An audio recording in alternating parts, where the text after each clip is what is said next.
ভাষা শহীদ আব্দুল সালামের কবরকে তারা সরকারিভাবে কোনো পদক্ষেপ নেই। এখনও কিছু রাজনৈতিক দল আসে, 21 তারিখে সকালে আসে, কিন্তু তারা এই হামিদুর রহমানের কবরে, শহীদ মিনার স্থপতিতার কবরে ফুল দেয়, জব্বারের কবরে ফুল দেয়, শফিকের এবং বরকতের কবরে ফুল দেয়, কিন্তু সালামের কবরগুলো চিহ্নিত না দেখে এখানে দেয় না। জেনেটিক্যালি আমরা সংরক্ষণ মনস্ক জাতি না। এখন একমাত্র উপায় হলো এই কবরটাকে স্থায়ীভাবে সংরক্ষণ করা। আমরা বাংলা ভাষায় কথা বলি, এই বাংলা ভাষায় আমাদের রাষ্ট্রভাষা। এই রাষ্ট্রভাষা হওয়ার পিছনে যাদের রক্তের অবদান আছে, তাদের মধ্যে যাদেরকে আমরা স্মরণ করি, তাদের প্রথম নামটা হলো সালাম। আমরা জানি যে সালাম, রফিক, বরকত, জব্বার, বিশেষ করে হাসান হাফিজুর রহমান এই লাইনটা বিখ্যাত করে দিয়ে গেছেন। কিন্তু এই সালামের স্মৃতিচিহ্ন বলতে যেগুলো থাকা উচিত ছিল, কিছুই আমাদের নেই। কারণ আমরা আসলে জেনেটিক্যালি আমরা সংরক্ষণ মনস্ক জাতি না। এটা কারণটা হলো আমরা যেহেতু বদ্বীপে বসবাস করি, বদ্বীপের আমরা অনেকটা যাযাবরের মতো। আমার জানা মতে 1920 সালে জন্মান, সালামের চেয়ে একটু বছর 7-এর বড়, এবং 1976 সালে মারা যান। উনি ছবি এবং এই কাগজপত্র এবং আরও অনেক কিছু জাদুঘরে দিবেন বলে নিয়ে আসছিলেন সালামের পরিবার থেকে। আর সালামের পরিবার যেহেতু তখন খুব একটা কিছু বুঝতো না, তারপরে উনি আর এগুলো কোথাও দেননি, উনি নিজেই হারিয়ে গেছেন, জিনিসগুলো হারিয়ে গেছে। তো এখন একমাত্র উপায় হলো এই কবরটাকে স্থায়ীভাবে সংরক্ষণ করা। আরেকটা হলো যে আপনারা জানেন যে 21 তারিখে একসময় নিয়ম ছিল পুরো ঢাকা শহরে মানুষ খালি পায়ে হাঁটতো, রোজা রাখতো 52, 53, 54, 55 এই সময়গুলোতে, এবং প্রথমে সবাই এখানে আসতো। এই কবর জিয়ারত করার পরে শহীদ মিনারে যেত। এখন কিন্তু এখানে আসার কোনো ব্যাপার নেই। এখন হয়ে গেছে শহীদ মিনারে ফুল দিয়ে পরের দিন 12টার পরেও এখানে মেলা বসানো। শহীদ মিনারে 12টার পরে এখনও কিছু নাই, হয় না রাত দুপুর 12টার পরে 21 তারিখেই। তো সব মিলে এখন যেটা বলবো যে একমাত্র উপায় হলো এই কবরগুলোকে স্থায়ী করা, এবং 21 তারিখে সকালবেলাটা এখান দিয়ে শুরু হওয়া। প্রভাতপেরিটা এখনও কিছু রাজনৈতিক দল আসে, 21 তারিখে সকালে আসে, কিন্তু তারা এই হামিদুর রহমানের কবরে, শহীদ মিনার স্থপতিতার কবরে ফুল দেয়, জব্বারের কবরে ফুল দেয়। জব্বারের কবরটা কিন্তু কিছুদিন আগে পাকা হয়েছে, বছর 10 আগেই পাকা হয়েছে। শফিকের এবং বরকতের কবরে ফুল দেয়, কিন্তু সালামের কবরগুলো চিহ্নিত না দেখে এখানে দেয় না। অতএব যদি কবরগুলো থাকে, স্থায়ী হয়, তাহলে আমরা একটা শ্রদ্ধা জানানোর একটা জায়গা পাই। আর আরেকটা তথ্য হলো যে রফিক এবং সালামের কবরগুলো চিহ্নিত করা, প্রস্তাবও পাশ করা, নকশাও করা সিটি কর্পোরেশনের, ঢাকা দক্ষিণ সিটি কর্পোরেশনের। কিন্তু এই টেন্ডার, সচিব পরিবর্তন হওয়া, কর্মকর্তাদের অনাগ্রহ, এইসব মিলে, এবং আমার একটা ধারণা যে প্রভাবশালী কারো প্রস্তাব না থাকা। দিন সকালবেলা আসি, ভোরে পাখি একটা গ্রুপ রয়েছে আমাদের, এখানে জিয়ারত করি। সাথে সাথে ভাষা শহীদ এবং অন্যান্য যাদের এই আমাদের ভাষার সাথে অবদান আছে, তাদের আমরা দোয়া করি।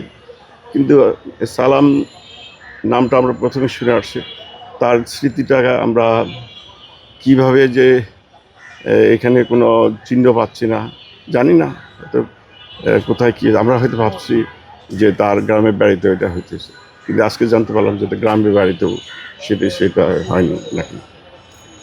জায়গায় আমি দোয়া করি যারাই আছেন এই মহান ভাষা শহীদদের, যে তাদের স্মৃতি যেন আমরা আমাদের পরবর্তী জেনারেশন জানতে পারি, সেই হিসাবে তার একটা চিহ্ন যেন এখানে থাকে, এটাই আমরা দোয়া করি। ভাতিজা মোহাম্মদ নুরে আলম। আমি বিগত 2 বছর যাবৎ সিটি কর্পোরেশনে যাওয়া আসা করতেছি। তাদের একটা আশ্বাস পেয়েছি যে ওনারা কবরটা চিহ্নিত আমরা করে দিয়েছি।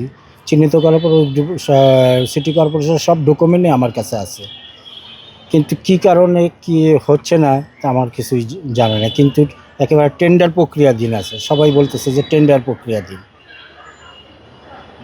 কিন্তু এই বিষয়ে আপনারা কার সাথে কথা বলেছেন? আমরা সিটি কর্পোরেশনের ঊর্ধ্বতন কর্মকর্তা সবার সাথেই কথা বলেছি। একটু খোলাখুলিভাবে জানতে চাই।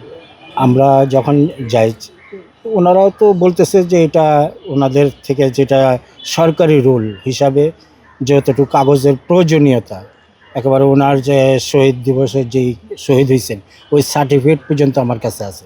আমি সব কাগজ ডকুমেন্ট আমার কাছে আছে।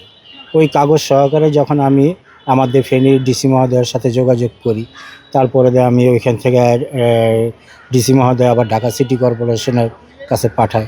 আমি ওনাদের সাথে যোগাযোগ করি, সবার সাথেই আমার যোগাযোগ হয়েছে। তো এখন ওনারা আসছিল এইখানে কবরস্থানে পাকা করার সব কাজগুলোই কমপ্লিট করছে, কিন্তু কবরটা পাকাকরণ হয়নি। আচ্ছা, এখানে তো আমরা দেখতে পাচ্ছি আরো কয়েকজন ভাষা শহীদদের কবর খুব ভালোভাবে বানানো আছে, হুম। তার সাথে এই অবহেলাটা কেন? আর অবহেলাটা কিসের জন্য তা তো আর আমরা জানি না। আমি তো বিগত অনেক, আপনার পরিবারের মানুষ কি চাচ্ছে এটা বলেন? আমাদের পরিবারের সবাই চাচ্ছে যে কবরস্থানটা এখানে হোক, এবং বাসা শহীদ সালামের ছোট ভাই আব্দুল করিম এখানে আসছিল, সে তো এখন বর্তমানে অসুস্থ, যার কারণে তাকে নিয়ে আসতে পারিনি। উনি সহকারে আমরা সবাই সিটি কর্পোরেশন এবং ঊর্ধ্বতন কর্মকর্তা সবার সাথেই আমরা যোগাযোগ করছি, এবং জায়গাও আমাদের কিন্তু নির্ধারিত করা হয়েছে যে সিটি কর্পোরেশন থেকে। কিন্তু এইটা কি ধরনের টেন্ডার আমাদের আর জানা নেই, যে টেন্ডারের প্রক্রিয়া দিন কী। এখানে কবর 1952 সালে দেওয়া হয়েছে। ওই কবরটা আমার চাচা আব্দুল করিম সাহেব, উনি বারবার আসি এখানে চিহ্নিত করে দিয়েছিল। চিহ্নিত করার পরে কবরটার কাজও ধরছিল, ধরার পরে কে বা কাহারা আমাদের কবরের কাজটা স্থগিত করে দিছে, আর কাজ মালগুলা ভেঙে নিয়ে গেছে। পরবর্তীতে আমরা গত 2 বছর আগে আবার ফেনী ডিসি মহারদয়তির থেকে আমরা এখানে দক্ষিণ সিটি কর্পোরেশন একটা আবেদন করার পরে আবার ওনারা আমাদেরকে আসতে বলছে। আসার পরে আমরা এখানে আবার মাইপাইপ সব কিছু ঠিক করে জায়গাটা চিহ্নিত করে দিছি। এখন এই দক্ষিণ সিটি কর্পোরেশনে আমাদের কামটা চলমান হিসাবে আছে, এখনও এই কবরের কাজটা হয়নি। 100তম জন্ম শতবার্ষিকী ভাষা শহীদ আব্দুল সালামের, ওনার মৃত্যুর 73 বছর পর আইসাও আমরা ওনার কবরের জন্য সবার সামনে আকুতি মিনতি করতেছি, এই যে ওনার কবরটাকে কেন সরকার, সবারই একই কোশ্চেন, যে কেন সরকার আমাদেরকে এই কবরটাকে সমাধিত করতেছে না। আমি সম্পূর্ণভাবে বলবো এটা হচ্ছে গিয়ে তাদের অবহেলা, যে ভাষা আন্দোলনকে অন্যান্য আন্দোলনের মতো এক ধরনের মাটি চাপা দিয়ে একদম নিচের দিকে নেওয়া দেওয়া হয়েছে।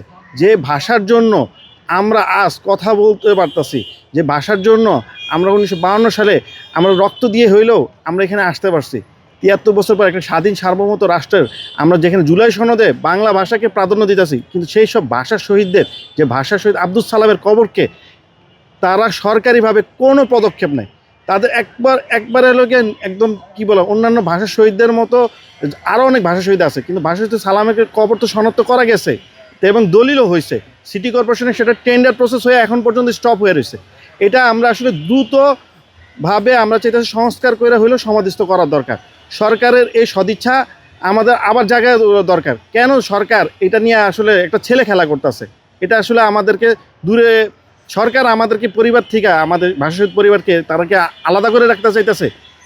আমি কি সেটা বুঝতে পারতাছি না। সরকারকে আমি আবার অনুরোধ করব, যেন আপনারা এই কবরটাকে দ্রুত 21শে ফেব্রুয়ারির আগে আসার আগ পর্যন্ত আপনারা এই কবরটাকে সংস্কার করে দেন।